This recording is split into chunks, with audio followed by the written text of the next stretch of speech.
Como vocês bem sabem, 2024 foi o ano mais quente já registrado na história dos satélites, tá? Então, nós vamos falar justamente isso aqui sobre 2025. Será que 2025 vai ser mais quente que 2024?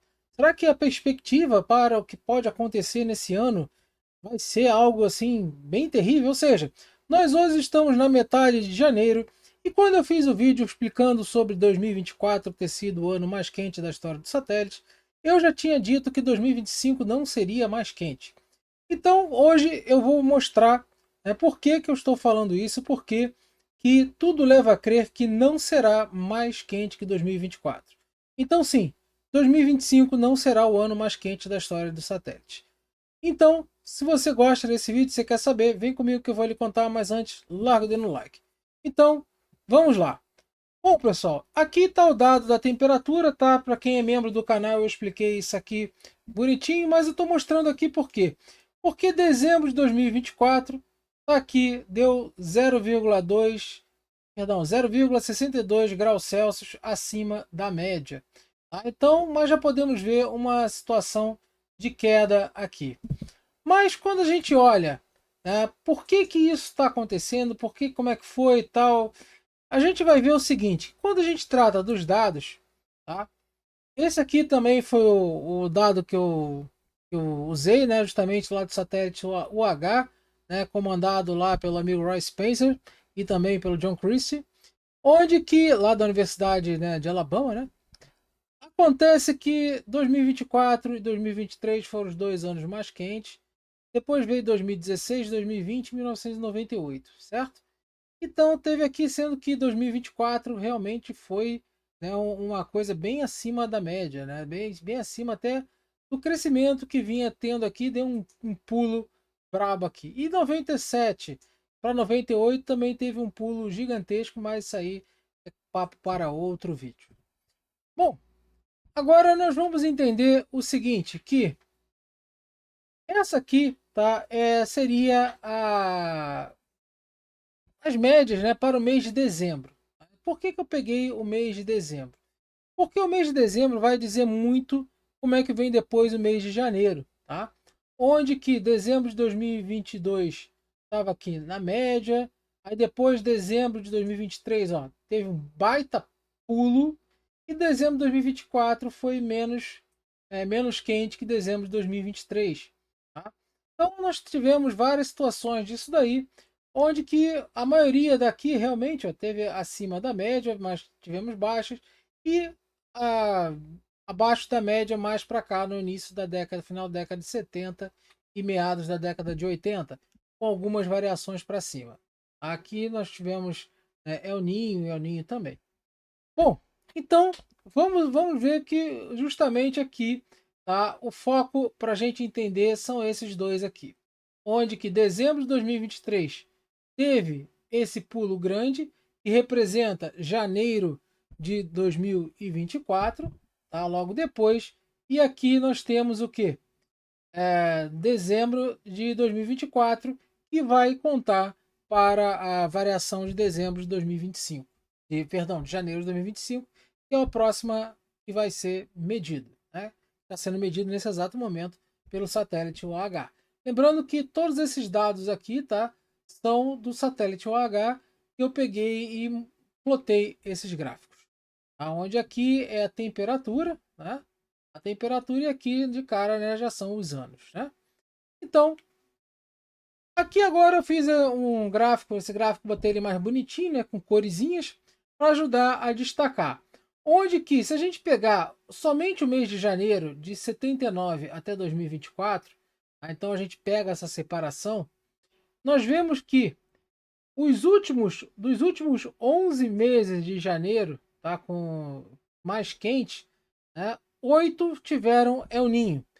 E aqui tivemos El Ninho, né, forte, muito forte, é o Super El Ninho moderado e El Ninho fraco. Tá? Então, mas mesmo assim tivemos, né, El Ninho aqui nos últimos 11 meses de janeiro, sendo que o janeiro de 2024 foi uma baita subida, tá? E teve esse asteriscozinho aqui que foi, né, efeito da erupção do Tonga Ronga Rapai, né, da erupção do vulcão, né, Tonga, tá? Eu já expliquei aqui que vulcão submarino, ele sim tem um feedback positivo, onde que provoca assim esse aumento de temperatura na troposfera, ou seja, onde nós vivemos. Se a gente adiantar um pouco mais aqui, aí agora eu já peguei o seguinte, só peguei os anos de 2023 e 2024 para a gente entender, né, esse aumento, que até então estava tudo bem. Ó. 2023, em janeiro, menos 0,06, depois 0,07 em fevereiro, 18 aqui 0,18, 0,12, 0,28, 0,30 e de repente, ó, 56, 61, 80, 79, lá, até 94 aqui em 2024 e ficou nessa casa aqui, voltando a cair agora em dezembro. Então, vamos ver o seguinte, que o ano de 2023, que foi o segundo ano mais quente, seria então, ele teve um grande pulo. Ele começou bem mais fraquinho, né? Aqui, ó, com 0,06 negativo, tá? Depois ele foi, mas a partir daqui, ó, a partir do primeiro, segundo, terceiro, quarto, a partir do quinto, sexto mês, ou seja, a partir de junho, o negócio começou a degringolar. A partir de junho, o negócio começou a degringolar. A partir do mês 6 de 2023. E o que, que isso tem a ver, né? Então, 2024 ele já começou lá em cima. Ele já começou lá em cima por atuações que já vinham trazendo de 2023. Ó, como eu falei, né, a questão de dezembro para janeiro é importante. Ó. Dezembro já estava ainda bastante quente, janeiro foi mais quente e ainda tinha atuação de um El Ninho muito forte atuando aqui na época. Então, né, o janeiro de 2024 ainda era sob a ação de El Ninho, como nós vimos no gráfico passado. Então, o El Ninho ainda estava muito forte aqui, tá? El Ninho forte, e que realmente, né, faz com que aumente a temperatura e mais o feedback positivo lá do vulcão que hidratou a estratosfera. E aí, né, a separação dos anos, que dá para ver direitinho, onde que 2023 ele começou em baixa, começou a subir e depois meio que deu uma estabilizada na parte mais acima, que de 0,80 até 0,75, isso aqui para mim é estabilidade, tá? 0,05 graus, a variação é muito pouco. Então ele estabilizou uma temperatura alta que continuou até janeiro e depois subiu em fevereiro, chegando o pico, né, em abril, tá? Chegando o pico em abril. Aí depois, né, o que, que nós temos aqui? Nós temos que dezembro de 2024, que é 0,062, tá? Ele ficou no patamar do que? Ó, janeiro, fevereiro, março, abril, maio, junho, julho, agosto de 2023. Então, o mês de dezembro de 2024 ele terminou com o patamar aqui, né, de agosto de 2023, tá? Onde que justamente, ó, agosto de 2023 e dezembro de 2024, ele terminou nesse patamar, mostrando que em relação a o máximo que nós chegamos aqui em temperatura no mês de abril de 2024, houve uma queda importante de 0,32, né, graus Celsius. Tá? Ou seja, caiu mais do que esse mês aqui. Tá? Ou seja, agosto, né, julho, junho. Caiu mais do que a temperatura média do mês de junho e todas as outras temperaturas do mês de 2023. Tá? Então, quando a gente olha, essa queda foi uma queda importante, né, nas questões da temperatura. E isso teve um porquê. É isso que nós vamos analisar. Onde que nós vimos que de 2023 até aqui, ó, até esse máximo em abril de 2024, a temperatura, ó, disparou. Mês mais quente após mês mais quente, mais quente, mais quente. E claro, né, depois ainda tivemos meses mais quentes aqui, onde que começou a parar, né, onde começou a parar depois desse camarada aqui, ó, tá?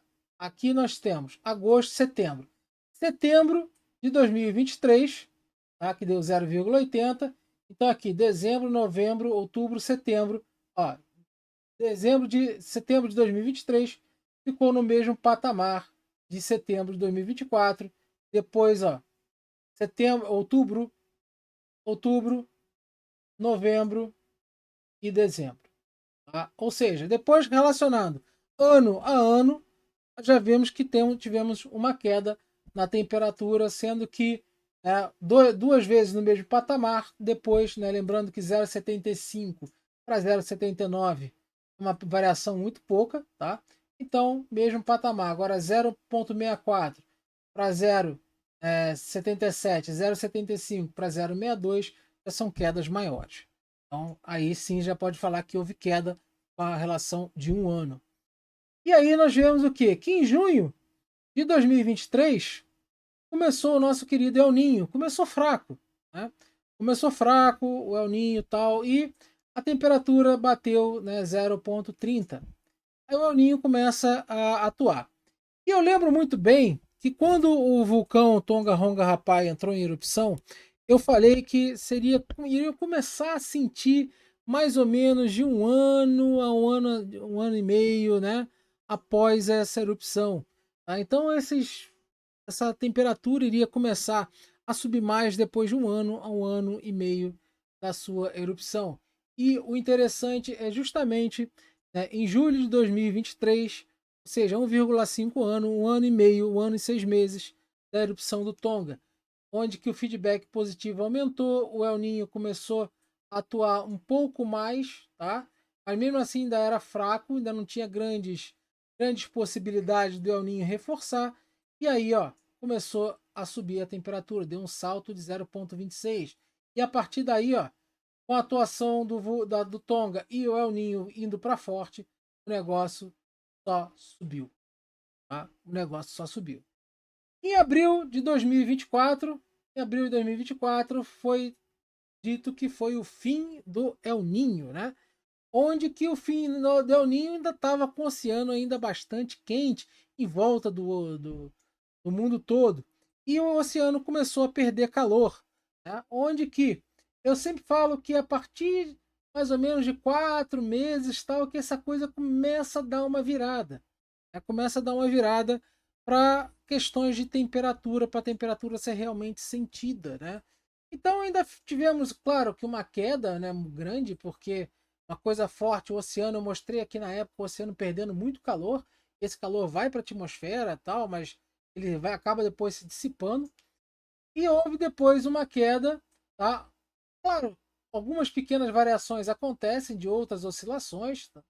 Só que de repente depois a temperatura começou a cair, né, de vento em polpa. Então quer dizer que desde abril de 2024, apesar das temperaturas ainda se manterem um pouco elevadas, tá? Principalmente em relação a 2023 e outros anos, mas com um El Niño forte e ainda com efeitos que são duradouros, né, que eu já mostrei aqui no canal, que pode durar de 5 a 10 anos os efeitos desse vulcão, mostrei o artigo aqui que fala sobre isso, tá? E aí nós vemos que realmente isso pode ainda perdurar pelo ano de 2020, perdurou com 2024 e pode perdurar ainda um pouco sobre 2025. Mas o que muda com relação a 2025? Muda isso aqui, ó. Por que 2025 não será tão quente quanto 2024 com relação às temperaturas médias? Isso daqui é a anomalia de temperaturas com diferença à média, tá? Ou seja, em relação à média, olha aqui, ó, o principal fator é esse aqui, Oceano Pacífico e grande parte dos oceanos aqui também, ó, Atlântico, tal, Ártico, parte do Índico. Aqui mostra a situação do dipolo do Oceano Índico bastante, vamos dizer assim, positiva na Austrália, negativa aqui na África. Isso aqui, tá, com o tempo, quer dizer que as águas mais frias aqui, com relação à média, vão diminuir as chuvas, se continuar assim no Brasil aqui, mesmo com laninha, ainda mais aqui, estando mais frio, no Oceano Atlântico. Então, talvez Norte e Nordeste possam ter um período de chuvas, principalmente na época da zona, né, quando aquela zona de forma aqui das monções, tal, vem para cá, aí atua aqui e forma as ondas de leste aqui. Então isso pode ter uma coisa que possa trazer sim problemas. Mas com relação a isso aqui, ó, tá? Laninha, ele tem essa questão. Ele vai provocar uma diminuição sim na temperatura, onde que nós vemos aqui que o Laninha, ó, ele já começou, já falei para vocês, né, que o Laninha já vinha atuando antes de ser do NOAA da OK, mas precisava aqui, ó, de pelo menos um tempo a mais para dar esse OK no Laninha para poder, né, dar o índice, né? Mas já vinha atuando, está atuando aqui de forma moderada desde janeiro, desde o início de janeiro, ou seja, desde dezembro, né? Meado de dezembro e tal, já está desde parte moderada, então já está atuando, trocando calor com a atmosfera dessa forma. E aí, então, um mês de janeiro, atuando com o Laninha, isso já vai trazer o quê? Já vai trazer muito provavelmente uma temperatura menor ou próximo a de dezembro de 2024. Tá? O que já pode trazer uma grande diferença com relação aqui. Onde que nós pegarmos janeiro de 2023, perdão, janeiro de 2024 foi 0,88. Então, ó, aqui com certeza o primeiro mês já vai dar bem abaixo. Se não tiver nenhuma anomalia que aconteça para frente, tá? Que eu com certeza se tiver eu vou noticiar. Eu estou indo fazendo o seguinte: vou acompanhar mês a mês a temperatura e fazendo a temperatura média anual, que é uma média ponderada, tá? Não é algo de outro mundo fazer. Então você faz a média com os dados colhidos pelo satélite, você joga nas planilhas, tal, você faz a média ponderada e aí você tem o resultado da média mês a mês. Tá? A média mês a mês quer dizer, por exemplo, a média diária do satélite. Pelas medidas da média diária, você faz a média mensal e a média mensal você faz a média anual. Então, o primeiro mês de janeiro é média mensal e anual. Quando chegar em fevereiro, aí já é média de fevereiro, janeiro, e você faz a média ponderada dos dois da média anual, e aí a gente vê com relação às médias anteriores como é que está essa evolução, tá certo? Mas, muito provavelmente, essa média não vai passar 2024, deve ficar em torno aqui de 2023, ali ou um pouco acima ou um pouco abaixo. Então é isso aí, isso que eu tinha que falar com vocês. Vamos aguardar, porque o Laninha ele está em desenvolvimento, e esse desenvolvimento, né, pelo menos anunciado oficialmente pelo NOAA, ainda vai perdurar um pouco tempo, não deve se segurar assim muito tempo esse Laninha, deve realmente acabar no segundo ou terceiro início do terceiro trimestre, tá? E, e aí já é uma situação que o Laninha segurando, que acontece que as temperaturas não vão ter uma queda tão forte assim. Mas já vão alterar e vão segurar com relação a 2024. 2025 não terá o mesmo patamar. Agora, como será 2026? Aí tem que esperar. Vamos ter El Niño? Vamos ter Laninha? Como é que vai estar a situação do feedback positivo da estratosfera com relação à hidratação feita pelo vulcão? Então, tudo isso ainda é uma incógnita, e a única coisa que eles falam, né, que esse aumento de temperatura tal com relação à média são resultados de modelos, tá? Onde que atualmente a previsão é de 0,15 graus Celsius por década, né? Exatamente que esse aumento é o que seria esperado pela medição satélites junto aliados aos modelos. Então, meus caros, é isso que eu queria falar com vocês hoje. Gostou?